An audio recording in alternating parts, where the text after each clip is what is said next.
Hello everyone, this is the second class of electric charges and field. So let's start.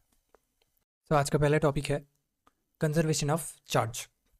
What is the law of conservation of charge? If some amount of matter is isolated in a certain region of space, अगर एक certain region of space में हम लोग एक matter को isolate करके रख देते हैं and no matter either enters or leaves in this region. So कोई भी मैटर इधर आ भी नहीं सकता जा भी नहीं सकता. ठीक है, तो ये एकदम आइसोलेट है, right?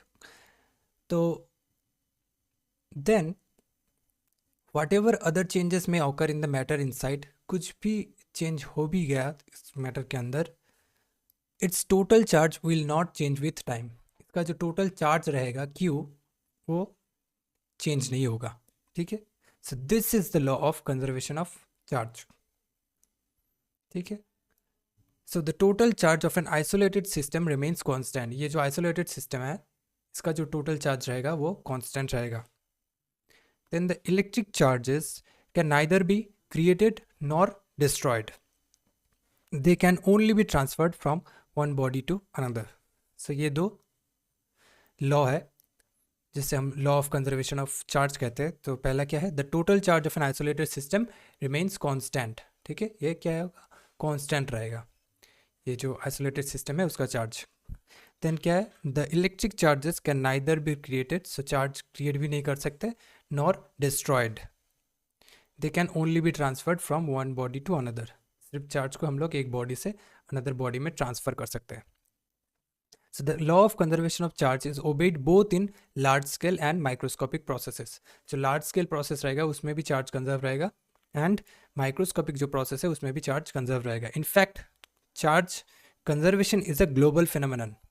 So the total charge of the entire universe remains constant. तो जो total charge है पूरा entire universe में वो एक constant रहेगा.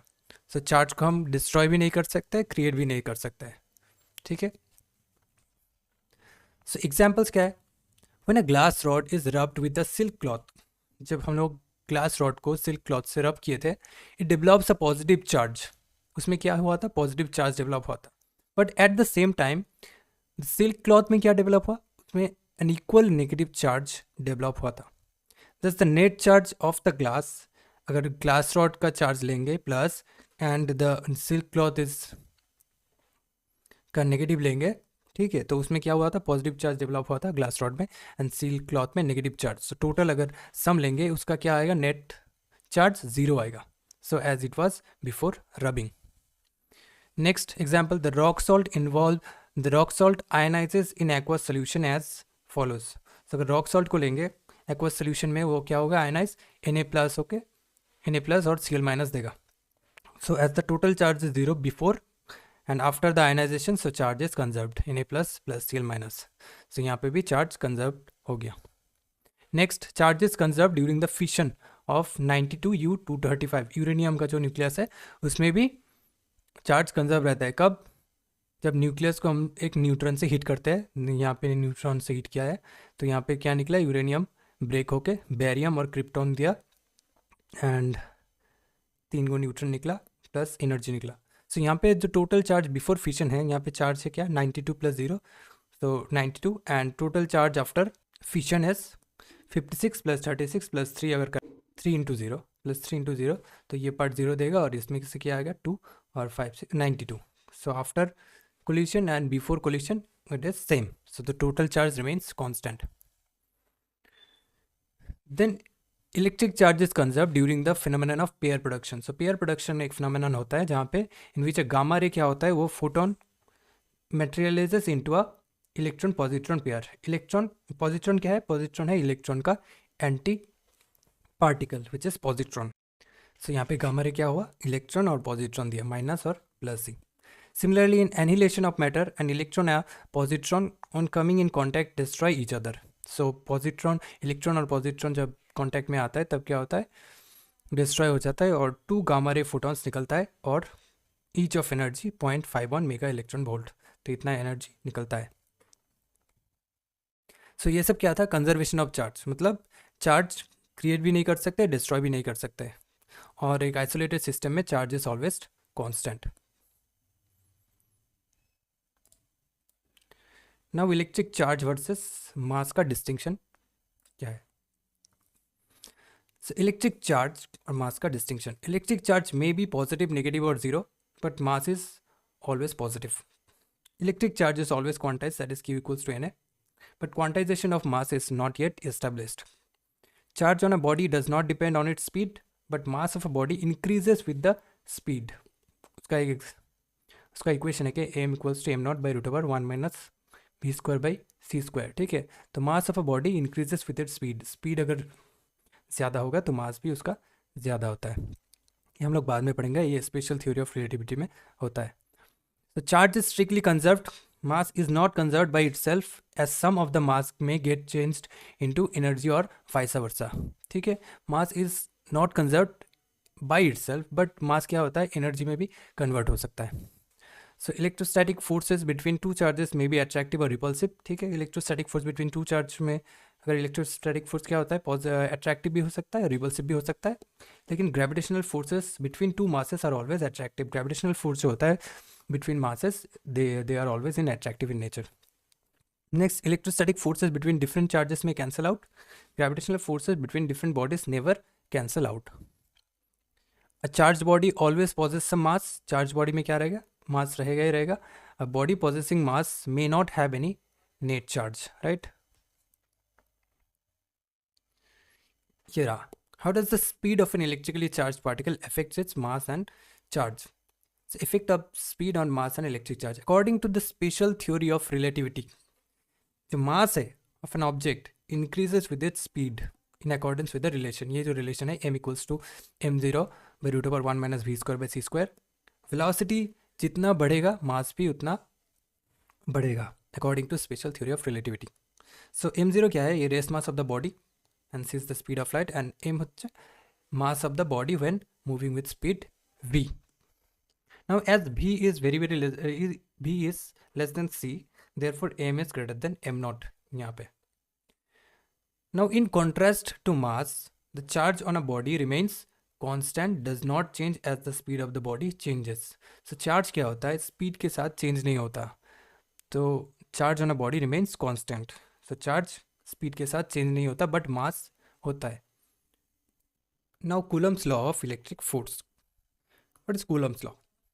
1785 में the French physicist Charles Augustin coulomb जो थे experimentally measured the electric forces between small charge spheres by using a torsion balance. इन्होंने क्या किया था, इन्होंने इलेक्ट्रिक फोर्स जो होता है between two small charge spheres उसको मेजर किया था using a torsion balance.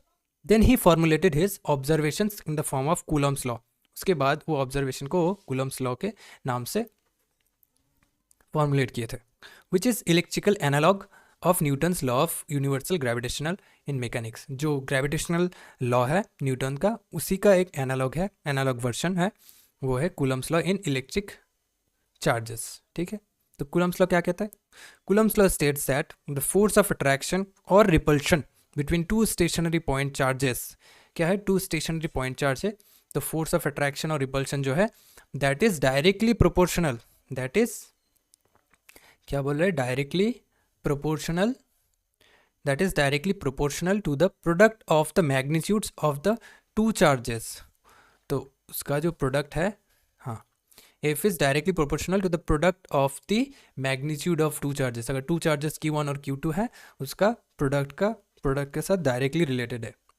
And और एक क्या है, inversely proportional to the square of the distance between them. इन दोनों के बीच डिस्टेंस क्या है, इन दोनों के बीच डिस्टेंस r है, सो उसके inversely proportional to the square of the distance, that is 1/r square. So ये दोनों को अगर कंबाइन करने के, this forces acts along the line joining the two charges. ये फोर्स कहाँ पे लगता है, acts along the line joining the two charges. ठीक है, इस लाइन में लगेगा. तो इसको अगर ज्वाइन करेंगे क्या मिलेगा, F is proportional to Q1 Q2 by r square, और प्रोपोर्शनली उठेगा तो क्या आएगा, एक कांस्टेंट आएगा, that is F equals to k Q1 Q2 by r square, where k is the proportionality constant and called the electrostatic force constant. ठीक है, and the value of k depends on the nature of the medium between the two charges. वो जो to charge है इसका जो medium है उसके ऊपर k का वैल्यू डिपेंड करेगा. and the system of units chosen to measure f Q1 Q2 and r. ठीक है, And for the two charges located in free space in SI units, K is 1 by 4 pi epsilon naught, जिसका value होता है 9 into 10⁻⁹ newton metre square coulomb to the power -2। तो K का value ये हो गया। तो हमारा जो कूलम्स लॉ है उससे हम ये पाते हैं कि F equals to K into Q1 Q2 by R square, पर K is 1 by 4 pi epsilon naught. ठीक है, तो ये हमारा कूलम्स लॉ है। तो कूलम्स लॉ क्या कहता है? कूलम्स लॉ कहता है forces, the electrostatic force of attraction or repulsion between two stationary point charges is directly proportional to the product of the magnitudes of the two charges and inversely proportional to the square of the distance between them. So F is proportional to Q1 Q2 by R square, or we can say F equals to K Q1 Q2 by R square। ठीक है, जहाँ पे K का value क्या है 1 by 4 pi epsilon naught and K depends on the medium between the two charges। यहाँ पे epsilon naught क्या है? Epsilon naught is the permittivity of free space. इसे क्या कहते हैं? Permittivity of free space. So we can express Coulomb's law in SI units as F is equals to 1 by 4 pi epsilon naught Q1 Q2 by R square. ये हमारा क्या है? ये हमारा कूलम्स लॉ है in electric force. Now Coulomb's law in vector form. Coulomb's law को vector form में कैसे लिखते हैं? So as shown in figure 1.8, this figure, consider two positive point charges, that is plus Q1 plus Q2, placed in a vacuum. ये vacuum में placed है at a distance of r from each other. This is the distance r, and they repel each other क्योंकि both are positive in nature. So in vector form, Coulomb's law may be expressed as F21 vector. That is F21 क्या represent कर रहा है? Force और charge Q2 due to Q1। ठीक है, force और charge Q2 due to Q1, मतलब Q1 force दे रहा है ऑन Q2। ठीक है, तो 2 1 का मतलब क्या है? फोर्स ऑन चार्ज 2 पे लग रहा है due to 1। So force on charge Q2 due to Q1 on 2 due to 1। So इसको कैसे लिख सकते हैं? F21 vector equals to 1 by 4 pi epsilon naught Q1 Q2 by R square, the distance between them, and R12 hat. यहाँ पे 1 2 hat क्यों हुआ? क्यों? क्योंकि किस पे दे रहा है? 2 पे दे रहे हैं। कहाँ पे कौन दे रहा है? 1 दे रहा है, तो 1 2 हैट। तो इसका डायरेक्शन किधर होगा? इधर होगा, R12 हैट का। ठीक है, क्योंकि हम लोग 2 पे दे रहे हैं ड्यू टू 1, सो इसका डायरेक्शन इधर होगा। वेर R12 हैट को R12 वेक्टर बाई R भी लिख सकते हैं। This is a unit vector in the direction of from Q1 to Q2। Similarly F12 force क्या होगा? F12 होगा force on charge 1 due to 2। इसको कैसे लिखता है? 1 by 4 pi epsilon naught Q1 Q2 by R square, and इसका direction किधर होगा? फोर्स ऑन चार्ज 1, सो इस पे दे रहे हैं ड्यू टू 2, तो इसका डायरेक्शन इधर होगा, तो R21 हैट इधर, सो R21 hat. Similarly, R21 hat is a unit vector in the direction from Q2 to Q1. The Coulombian force between unlike charges are attractive. जब प्लस और माइनस लेंगे तो ये क्या होगा? ये अट्रैक्टिव इन नेचर होगा। यहाँ पे जो फोर्स का डायरेक्शन है F21 वेक्टर, ये कौन दे रहा है? ये दे रहा है 1। किस पे दे रहा है? 2 पे दे रहा है, इसलिए इसका फोर्स का डायरेक्शन किधर रहेगा? इस ओर, क्योंकि दोनों पॉजिटिव चार्ज है तो ये रिपेल कर रहा है, इसको ये पुश कर रहा है। ठीक है, 1, so force on charge 2 due to 1। ठीक है, इस पे दे रहा है, कौन दे रहा है? 1 दे रहा है। सिमिलरली F12 वेक्टर का डायरेक्शन इधर है। क्यों है? क्योंकि Q2 दे रहा है, किस पे दे रहा है? 1 पे दे रहा है, तो force on charge 1 due to 2। तो ये क्या कर रहा है? दोनों पॉजिटिव चार्ज है तो ये क्या कर रहा है? रिपेल कर रहा है, इसलिए ये क्या करेगा? इसको पुश करेगा। तो ये इसको पुश करेगा इधर, ये इसको पुश करेगा इधर, तो यहाँ पे रिपल्शन हो रहा है। सो रिपल्सिव कोलम्बियन फोर्स क्या है? Q1 Q2 ग्रेटर देन 0 रहेगा, क्योंकि दोनों पॉजिटिव है। सिमिलरली अगर दोनों नेगेटिव हुआ फिर भी Q1 Q2 का प्रोडक्ट पॉजिटिव ही रहेगा, negative negative positive. But in this case में क्या हो रहा है? Columbian force between unlike charge अगर लेंगे तो प्लस है माइनस है, तो इसका जो प्रोडक्ट रहेगा Q1 Q2 is less than 0 रहेगा। अभी यहाँ पे F12 वेक्टर क्या है? F12 वेक्टर मतलब force on charge 1 due to 2, मतलब ये लगा रहा है, मतलब ये इसको खींच रहा है, इधर खींच रहा है। ठीक है, तो ये force on charge 1 due to 2, ये नेगेटिव है, ये पॉजिटिव है, ये क्या करेगा, इसको खींचेगा, तो इधर इधर रहेगा इसका फोर्स का डायरेक्शन। एंड F21 का मतलब क्या है, फोर्स ऑन चार्ज 2, मतलब ये लगा रहा है चार्ज 2 पे ड्यू टू 1 लगा रहा है, तो ये क्या करेगा, ये भी इसको खींच रहा है क्योंकि ये पॉजिटिव है, ये नेगेटिव है। ठीक है, तो इसका फोर्स का डायरेक्शन किधर है, इधर है, ये खींच रहा है इधर, इसका फोर्स का डायरेक्शन इधर है, ये खींच रहा है इधर। ठीक है, now importance of vector form. The vector form of Coulomb's law gives the following additional information. ये क्या है, as R21 is negative R12, हाँ R21 किधर लग रहा है, इधर लग रहा है, और R12 इधर लग रहा है। ठीक है, ऑपोजिट में यहाँ पे भी क्या लग रहा था, R12 इधर लग रहा है, R21 इधर लग रहा है, दोनों का यूनिट वेक्टर जो है, मतलब ये फोर्स, इसका जो यूनिट वेक्टर का डायरेक्शन है इधर है, इसका इधर है, तो as they are in opposite direction, therefore F21 और F12 क्या होगा, वो भी ऑपोजिट डायरेक्शन में ही होगा। ठीक है, यहाँ पे भी हमने देखा कि यहाँ पे इधर डायरेक्शन जा रहा है और इसका इधर, और यहाँ पे जो हो रहा है इसका भी इधर है, इसका इधर, तो दोनों का सेम डायरेक्शन नहीं है। तो this means that two charges exert equal and opposite forces on each other।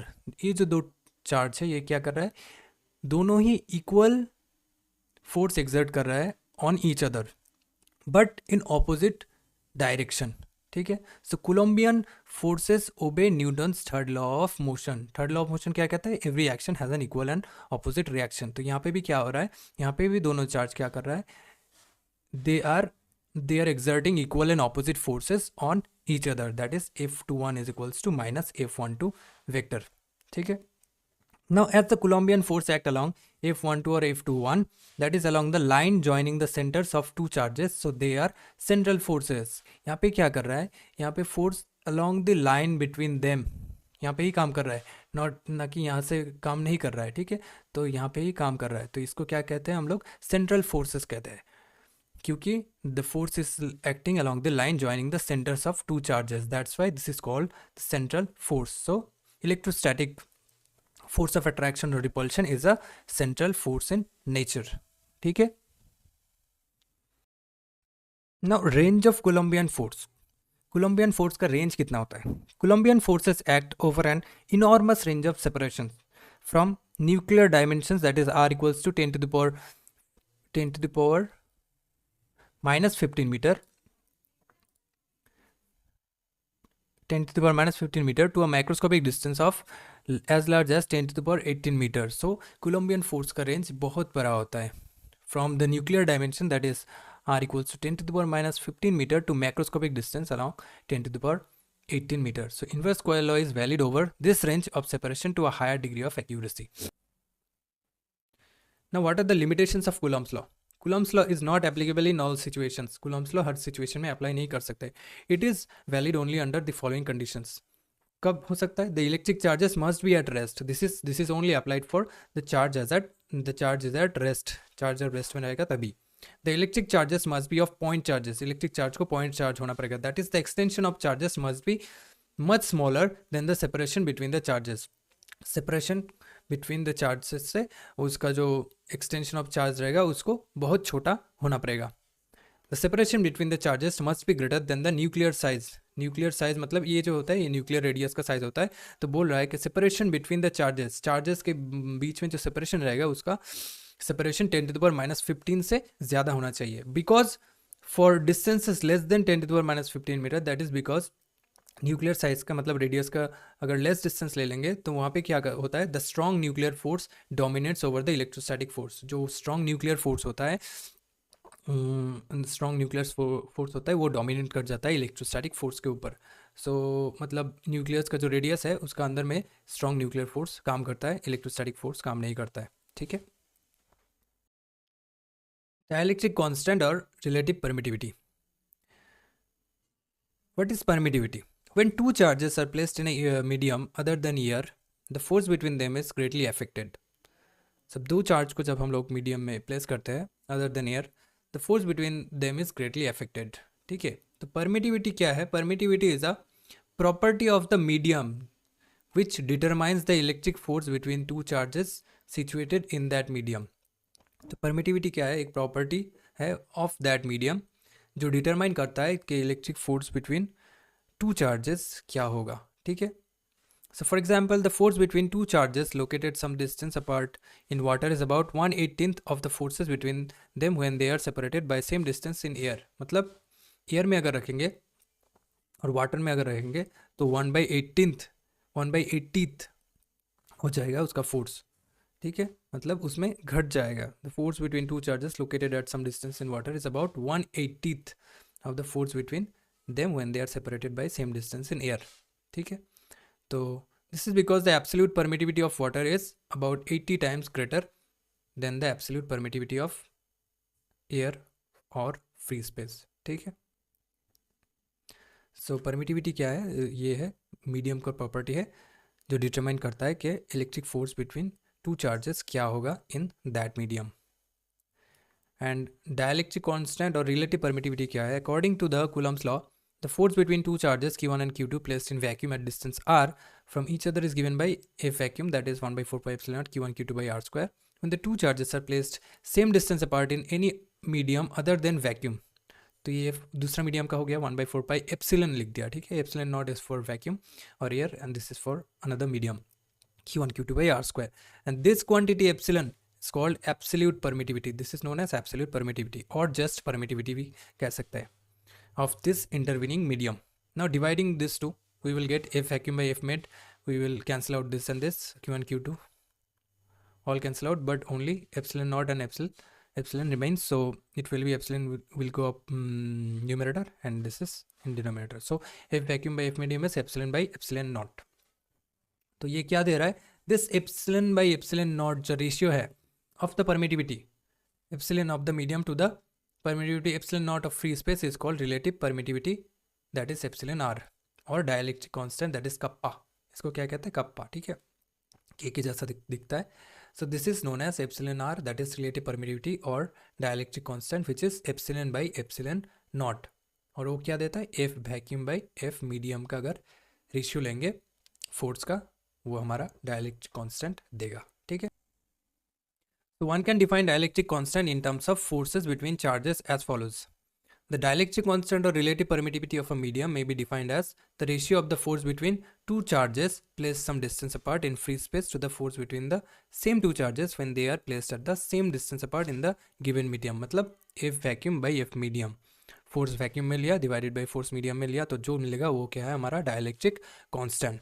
Clearly, when a material medium of a dielectric constant kappa is placed between the charges, the force between them becomes 1 by kappa times the original force in vacuum. ठीक है, तो F medium क्या हो जाएगा? F vacuum by kappa. तो vacuum में जो जितना रहेगा उतना मीडियम में क्या हो जाएगा? उतना डिवाइड हो जाएगा. अगर डिवाइड कर देंगे डायइलेक्ट्रिक कांस्टेंट से तो वो हमारा मीडियम का फोर्स निकल जाएगा. ठीक है, अगर हमें ये दिया हुआ है तो. So hence the Coulomb's law for any material medium क्या लिख सकते हैं हम लोग? F medium equals to 1/4 pi.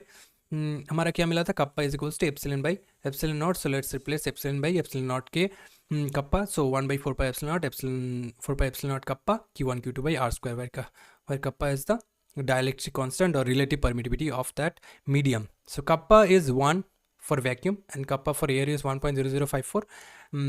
A kappa for air and a kappa for water is 80. This is the dielectric constant values for these mediums. ठीक है, चलिए अभी एक दो एग्जाम्पल देख लेते हैं. The electrostatic force of repulsion between two positively charged ions carrying equal charges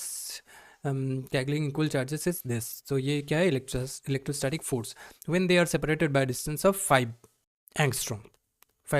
How many electrons are missing from each ion? हमें क्या दिया हुआ है? F दिया हुआ है and R दिया हुआ है. R is 5 angstrom and 1 angstrom is 10 to the power minus 10 meter and equal charges बोला है. तो Q1 Q2 let's say Q, right? So we know from Coulomb law of traction, Coulomb's law of electrostatic force, that F is equals to 1/4 pi epsilon Q1 Q2 by r square.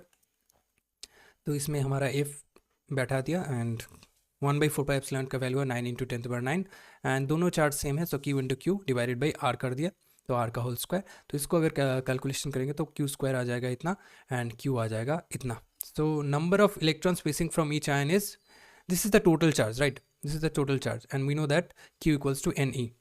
तो तो n निकालना होगा, तो n को क्या करेंगे, total charge q को total charge से वन इलेक्ट्रॉनिक चार्ज को डिवाइड कर देंगे तो इतना निकल जाएगा। तो number of electrons missing from each ion is 2। ठीक है, नेक्स्ट एक एनसीईआरटी का एग्जांपल देख लेते हैं। Two insulated charge copper spheres A and B have their centre separated by distance of 50 centimetre. ठीक है, दो इंसुलेटेड चार्ज स्फीयर्स है A and B, they are separated by some distance that is 50 centimeter. And what is the mutual force of electrostatic repulsion if the charge on each is this coulomb? This is very easy. So we can just put the Q1, Q2's value and R and using Coulomb's law of attraction. That is, if we are equals to K Q1, Q2 by R square, putting the value this K and Q1, Q2 and R, we can get the electrostatic force of repulsion between the two charged spheres, right? Now, उसके बाद क्या बोला, the radii of A and B are negligible compare to the distance separation. So radii जो है of A and B, मतलब इसका जो radii और इसका जो रेडिया है, that is very small in comparison between the separation. So also compare this forces with the mutual gravitational attraction if each weighs 0.5 kg। So now we have to compare this force, that electrostatic force between the charges, and also the mutual gravitational attraction between the bodies.